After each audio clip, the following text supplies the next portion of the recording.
Let's get to our top story today first with our Jessica Smith, who tracks Washington for us. As Adam mentioned, there is that 48-hour deadline that Nancy Pelosi has now given, and I think we're already in the middle of that. Did the two sides make any progress over the weekend on talks, Jess?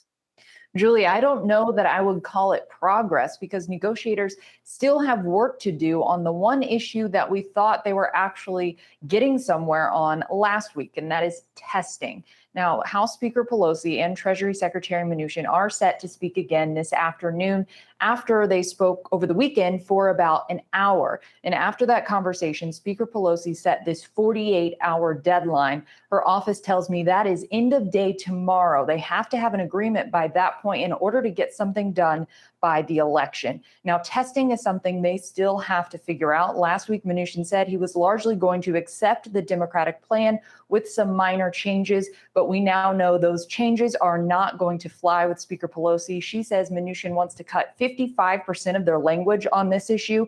She says that he wants to change the word shall to may, requirement to recommendation, and strategic plan to strategy. She says those changes would turn the funding into a slush fund for the administration. She says there are also still issues when it comes to child care, tax credits for working families, state and local funding, and provisions on the census. So there is still a lot of work to do to get this done by end of day tomorrow. Speaker Pelosi says she is optimistic, but she has said that she's optimistic for the past few months now. So we'll see if they're able to get anywhere.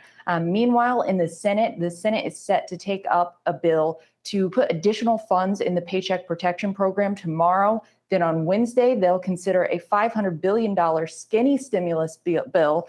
In a statement, Majority Leader McConnell said it is heartless for Democrats to continue their total blockade of any aid whatsoever unless Speaker Pelosi gets her way on countless non-COVID related demands. It is long past time for the two parties to agree where we can and get more money out the door.